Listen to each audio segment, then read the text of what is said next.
Voy a hablar de un soldado. Su nombre es Jonathan Netanyahu. Espero que os suene ese apellido, Netanyahu. Sí. Pues un poco sí. ¿Sale en algún tute? No. Pues entonces no. Pues no. Es el hermano del actual primer ministro de Israel. El nombre no sé, que es el Netanyahu. Bueno, voy a hablar de la última misión que hizo este hombre y el por qué en Israel a este hombre se le considera un héroe. Todo viene a ser, te vas que una chuleta, porque la historia es muy amplia y no me sé las fechas. Israel. Todo viene a ser el 27 de junio de 1976. Un avión de la compañía Air France despega de Tel Aviv, dirección París. Este avión hacía escala en Atenas, donde 4 terroristas se integran en el avión. De estos 4 terroristas, 2 eran del grupo Bader Meinhof, o también denominado Fracción Roja de la Alemania del Este, y el otro era un grupo pro-Palestina. Todos sabemos actualmente que hay un conflicto en Palestina y Israel sobre de quién pertenece esa tierra. Pues viene de bastante atrás. El avión es secuestrado y para repostar en Libia, en Benghazi. Y después de repostar, tarda su tiempo hasta un aeropuerto de Uganda, donde aterriza el avión en el aeropuerto internacional de Entebbe. Al secuestrarlo, Israel tiene como Estados Unidos, no negociamos con terroristas.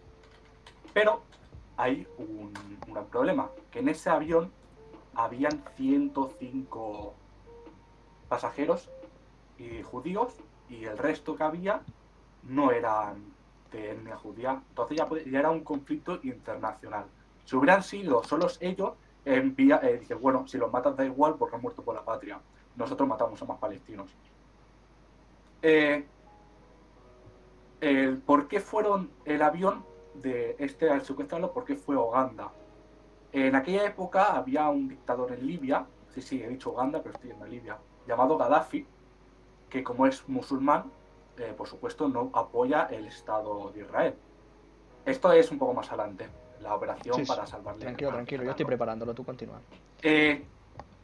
Gaddafi era pro-anti-Israel.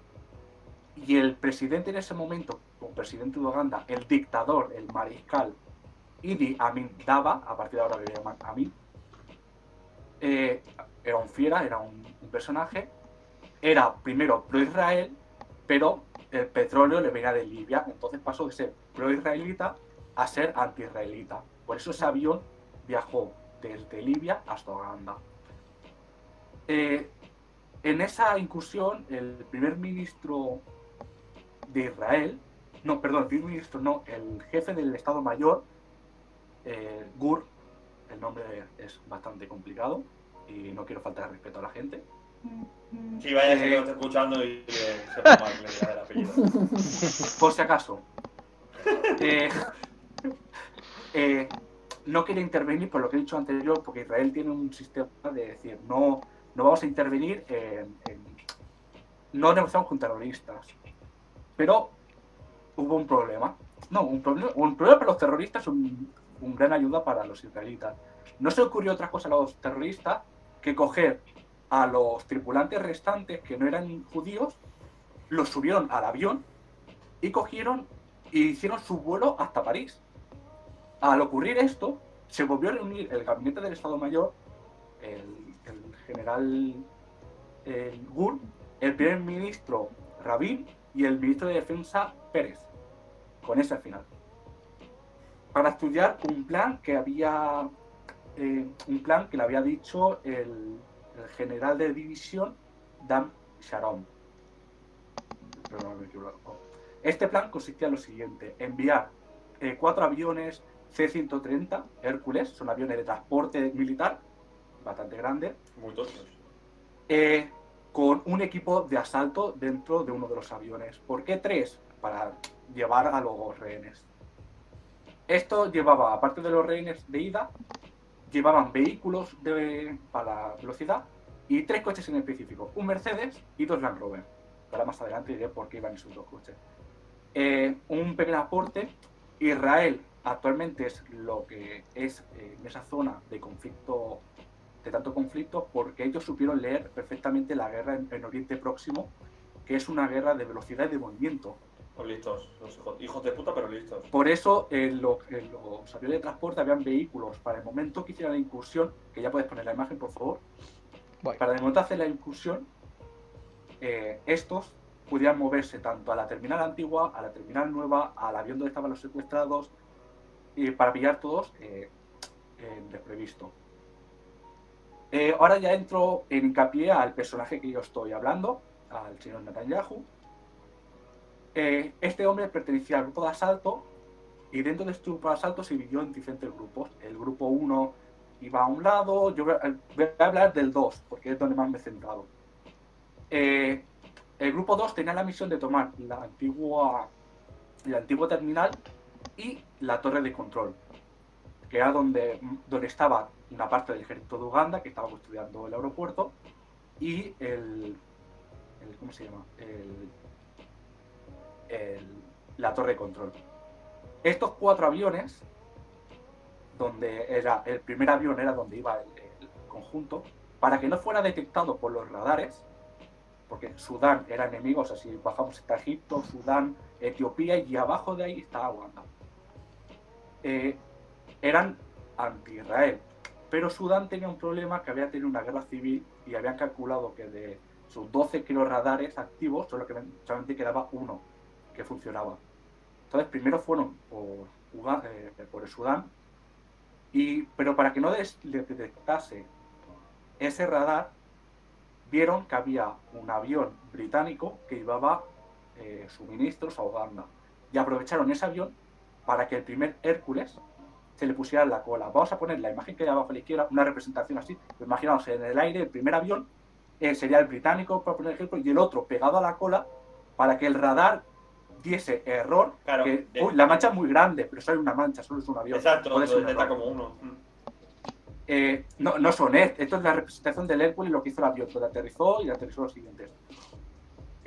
Pues nada más aterrizar el primer avión, lo que he dicho antes, me voy a centrar en el grupo 2, pero por ejemplo el grupo 1 se encargó de destruir los MiG, que son aviones de la Unión Soviética, los cazas de la Unión Soviética, para en el momento que cuando ellos saliesen con los rehenes no lo pudieran perseguir.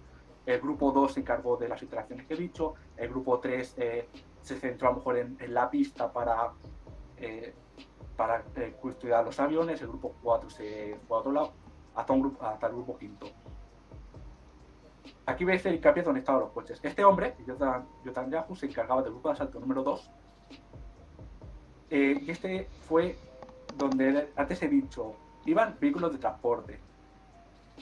Y ha dicho que había 3 especiales: 2 Land Rover y un Mercedes. Ahora voy a entrar este hombre en especial y por qué esos 3 coches. Este hombre, pues se puede pensar que es un don nadie. Y no es así, o sea, tenemos que tener en cuenta que Israel ha tenido la guerra de los 6 días, sí, guerra de los 6 días, solo de los 6 días la guerra, y recibió honores, y también la guerra de Yom Kippur, y también salió con honores. O sea, no era una figura, un don nadie, por así decirlo, era una figura bastante importante. Por eso fue puesto como líder del segundo escuadrón dentro del grupo de asalto. Él ayudó a entrenar a tropas de Uganda, si no tengo mal entendido, e incluso tenía cierta amistad con el dictador Amin. Militarmente Israel es una potencia brutal, ¿eh?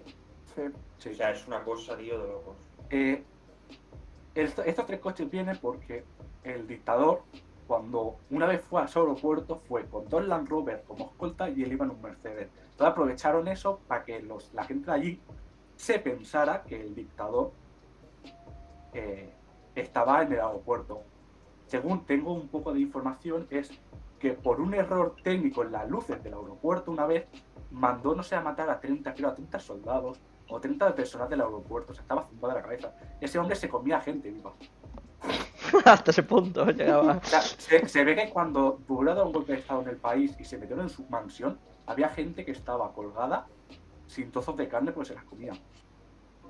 Bueno, pues mira, el movimiento de este grupo fue: entramos por el tren del avión, se prepara el avión, aterriza primero Hércules, A los 7 minutos puntual, aterrizó el segundo, tercero y cuarto que fueron los primeros los vehículos. Los otros vehículos, o sea, el Land Rover o los Mercedes iban en el primero. Cogen, salen, van por la puerta, ven a los dos soldados, muchos no se dan ni cuenta, solamente lo paran dos soldados, dos guardias para abrir la puerta. Y cogió Netanyahu, que estaba en el piloto, copiloto, con el otro compañero y metió 2 disparos a los 2 soldados con sus armas silenciadas.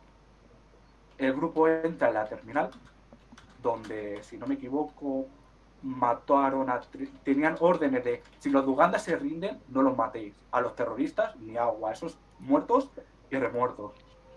Tienen que estar 100% matados. Y 100% matados. sí, o sea, porque hay que tener, como es Israel, con su temática, o sea, tiene uno de los mejores sistemas de secreto, que es el Bradley, por ejemplo, el de Bradley sale, ahora no me sale el nombre, el Mossad. El Mossad es, en teoría, el mejor sistema de inteligencia. De secreto, sí, inteligencia, brutal. Aunque dijeron eso y que no, si se rinden, no los mates. Al fin y al cabo, con 35 soldados ugandeses muertos y los 13 terroristas fallecidos. Bueno, no está mal. Cuando ya estaba así la misión, los de Uganda todavía como que no se habían dado cuenta. Yo no sé, si tú ves fogonazos dentro de una terminal de aeropuerto, supongo que debes escuchar el ruido. Pues cuando se enteraron, muchos desertaron, pero solamente hubo una pequeña resistencia que fue la torre de control. Recordemos que el grupo 2 tenía que controlar la vieja terminal, quitar a la gente, o sea, matar a los terroristas dentro del avión y a la torre de control. Si pones la imagen, por ejemplo, se puede hacer una recreación. Con la mala suerte, en esta misión murieron 3 civiles y un militar. El único militar que murió fue este hombre, Jonathan Netanyahu.